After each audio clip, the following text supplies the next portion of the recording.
Shalom de Yahushua, irmãos. Eu quero compartilhar com os irmãos um pensamento rápido. Eu quero basear-me em uma citação do Salvador no livro de Apocalipse, no capítulo 2. Versículo 6 é simples. Tens, porém, isto. Depois que ele repreende a igreja de Éfeso, ele fala: tens, porém, isto, que aborreces as obras dos nicolaítas, vírgula, as quais eu também aborreço. Irmãos, quais são as obras dos nicolaítas? Veja que está no plural, não é? São algumas obras e os nicolaítas são vários. Isso quer dizer que eles têm personalidade variada, quer dizer que eles agem de maneira variada, não é? Sempre propondo engano. Eu quero só compartilhar com os irmãos o seguinte: estamos na reta final. Não há a menor dúvida que Jesus vai arrebatar a igreja.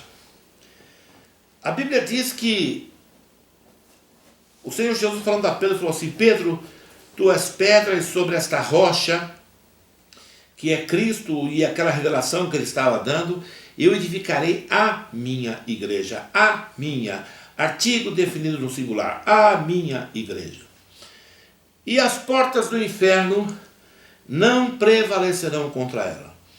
Alguns dizem tratar-se da ressurreição dos mortos, quando as portas não poderão impedir. Isso é mentira. Por que é mentira? Porque os salvos não estão no inferno para que eles saiam de lá. Isso é uma bobagem. Quando fala que as portas do inferno não prevalecerão contra a igreja, é exatamente isso. Quer dizer, o inferno, o mal, as trevas, a malignidade não prevalecerá. Ela não terá triunfo nem vitória alguma sobre a igreja.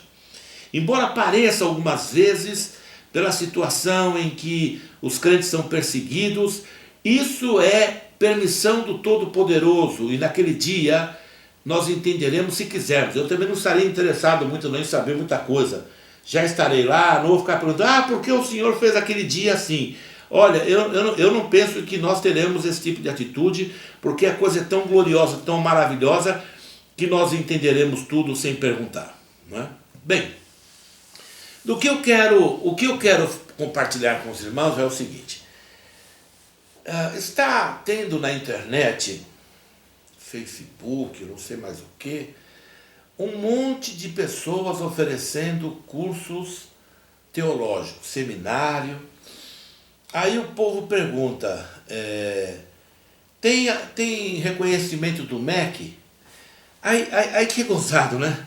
O que essas pessoas querem? Elas querem reconhecer, querem uma profissão? O que elas querem? Reconhecimento do MEC?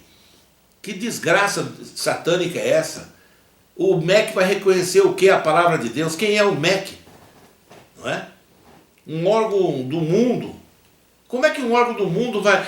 não, eu faço a tua teologia se o órgão do mundo falar que reconhece.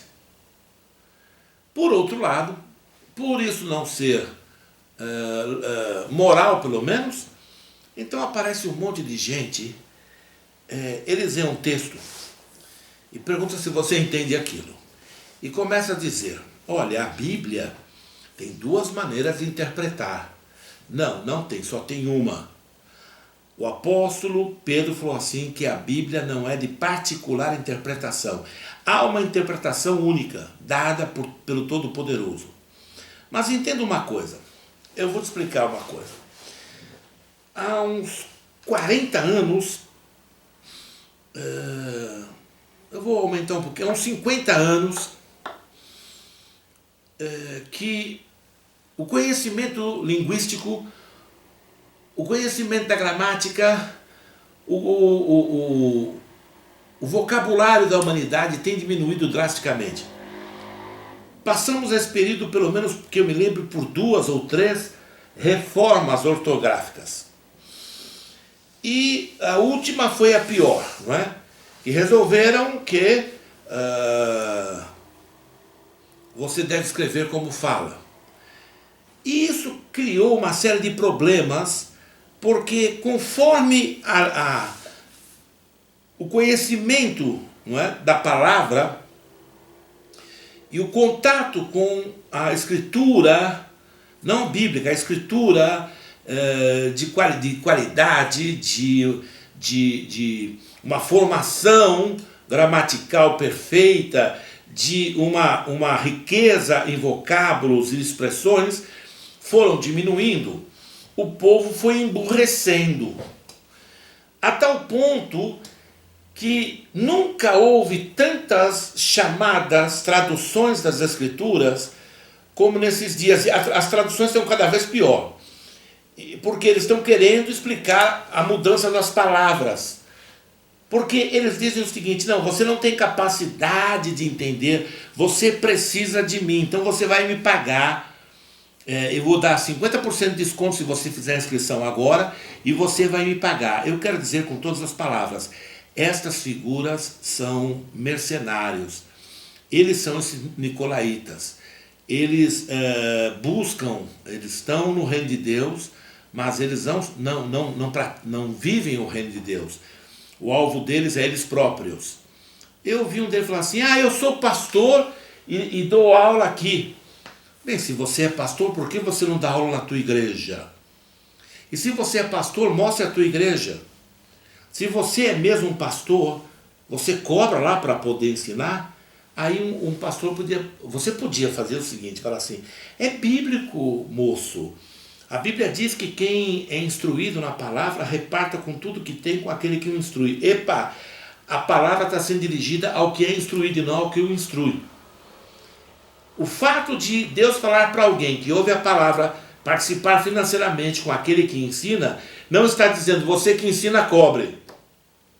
Você está manipulando a palavra. A Bíblia diz: de graça recebeste, de graça dai.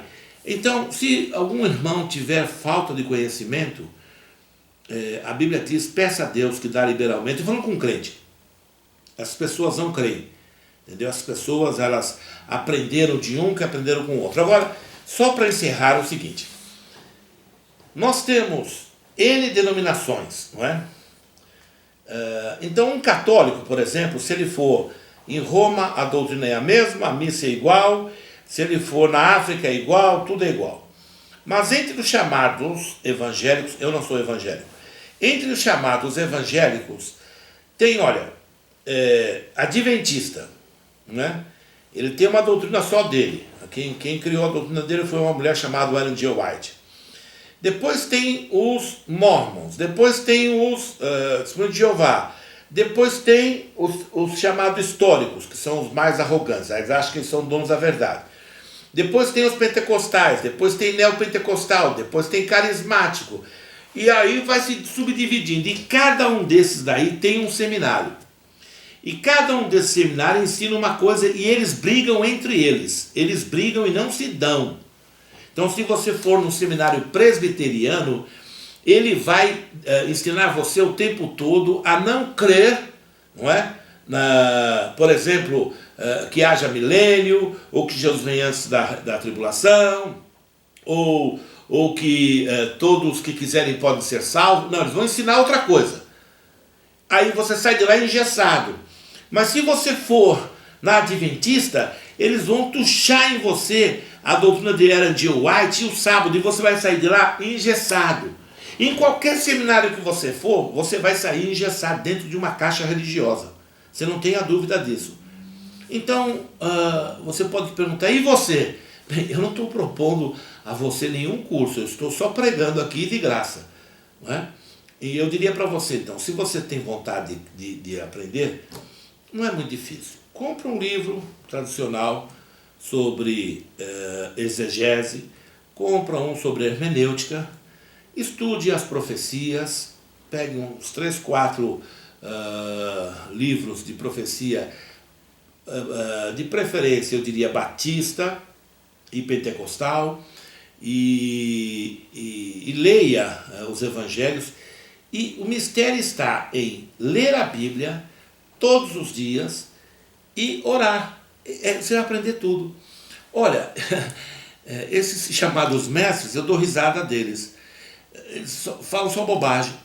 Um deles estava falando outro dia assim que o problema de Ananias e Safira não foi não dar o dízimo. Não tem nada de dízimo ali. E o texto diz qual foi. Eu não preciso, ninguém precisa dele para saber qual é o problema do texto. O texto diz porque eles mentiram ao Espírito Santo. Eles queriam aparecer como pessoas, não é? Bondosas, como foi o caso de Barnabé. Deixa eu explicar o caso de Barnabé. Barnabé tinha lá umas posses. Ele pegou aquelas posses e vendeu e colocou na mão dos apóstolos. E aquilo foi um sucesso. Oh, que maravilha, olha que testemunho e tal. Mas poucas pessoas entenderam por que Barnabé fez aquilo. Barnabé tinha se convertido mesmo. Barnabé, ele era um levita. E pelas escrituras, um levita não podia ter propriedade. Quer dizer, ele estava fazendo coisas contra a própria Torá. Quando ele tem um encontro com Jesus, o que ele faz? A primeira coisa que ele faz é: aquilo que eu conquistei de maneira errada, eu devolvo tudo aos pés dos apóstolos. Ninguém percebeu muito bem o que Barnabé estava fazendo, e todo mundo comentou: que maravilha, deve ter sido bom dinheiro. E aquele casal queria aquele destaque, queria aquela projeção.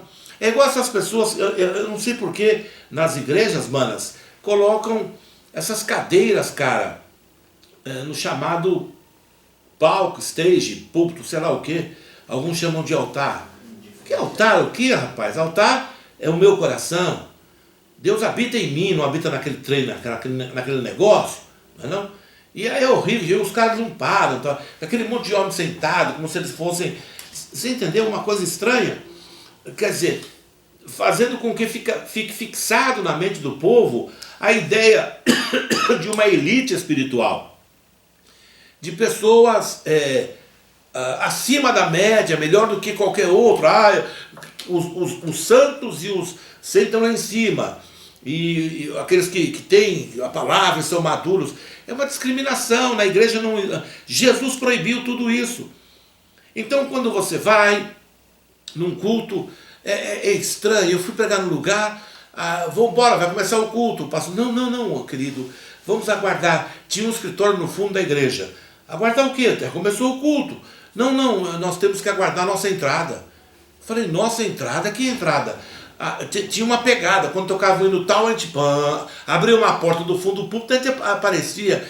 Eu me senti tão mal com aquilo. Eu falei: que palhaçada, meu irmão. Isso é palhaçada. Quem é esse cara? O reverendo.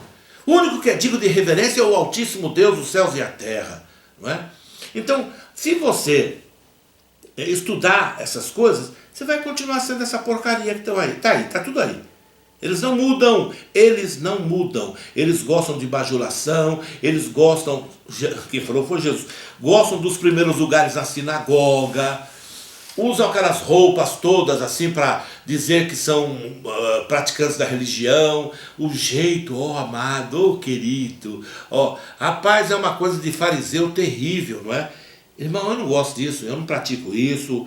Eu não chamo ninguém de amado. Eu não sou contra que chame, não, mas eu não chamo ninguém de amado. Eu penso que é uma presunção satânica. Se eu conseguir amar o irmão, eu vou me esforçar, mas não vou falar para ele que é meu amado, não, porque para mim me soa estranho, coisa de fariseu, coisa de religioso. Então, se você for para esse seminário, você vai só cair nessa rede dos nicolaítas. Quem são os nicolaítas? São aqueles que ensinam que entre Deus e o homem comum existe intermediação. Quer dizer, para você ir, ou para você conhecer, ou para você saber, você tem que recorrer a eles. Não. A doutrina dos apóstolos está aqui. Você decide se você vai se dedicar a ler ou não. Se você é preguiçoso, não adianta fazer seminário, vai ficar burro e preguiçoso. Vai ficar incrédulo e preguiçoso. Se você é preguiçoso, não há saída para você. Não tem jeito. Eu começo a ler, eu durmo, mas quando você assiste novela, você não dorme.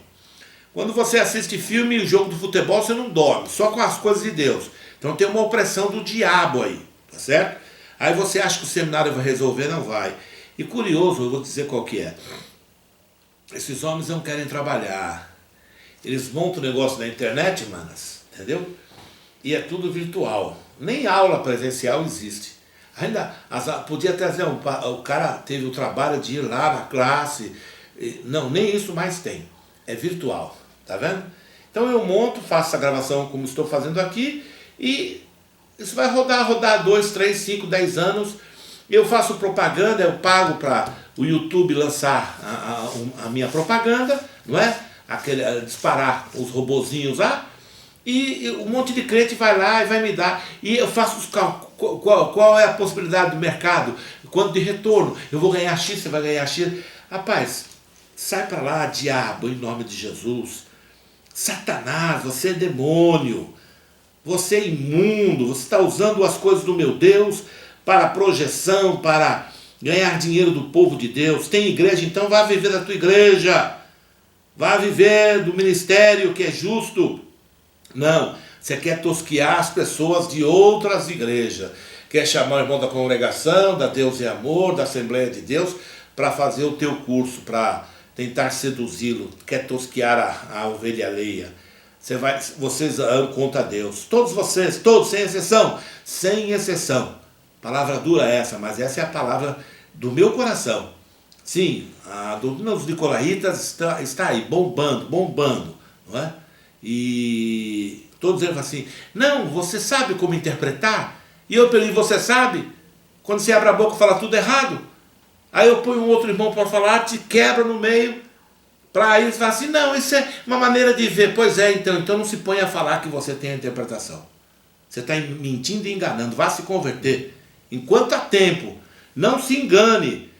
Jesus vai arrebatar a igreja e esse tipo de gente não subirá, porque querem tosquiar as ovelhas e querem usufruir da noiva do Cordeiro. A noiva do Cordeiro não é meretriz não, para vocês fazerem isso. Eu entrego essa palavra a você, crente em Cristo, abra teu olho, veja quem você está ouvindo, a quem você está seguindo. Se a pessoa ficar pregando sua piadinha na televisão, na pregação, fica falando de sexo, você não precisa de ir na igreja para ouvir falar de sexo, para ouvir falar de como é que você tem um relacionamento com a tua mulher. Procure um médico. Eu não vou na igreja para ouvir como é que eu tenho que me vestir para ir dormir. São pessoas desprovidas de Deus. Acham, não, você está enganado. Não estou enganado nada. A Bíblia não me diz nada disso. Estão criando um evangelho imundo e eu resisto isso em nome de Jesus. Até que venha o Salvador. Eu sou um resistente, sou um conservador da fé. Que Deus abençoe você, irmão, que Deus te ilumine, te dê graça para suportar essa exortação dura, mas é do coração, de um coração sincero e que conhece ao Senhor Deus. E eu digo isso em nome de Jesus. Deus te abençoe, irmão, Deus te abençoe. Vigiai e orai. A Bíblia diz, sede humilde como as pombas, mas astutos como a serpente. Seja besta não, viu? Deus te abençoe, Pai do Senhor.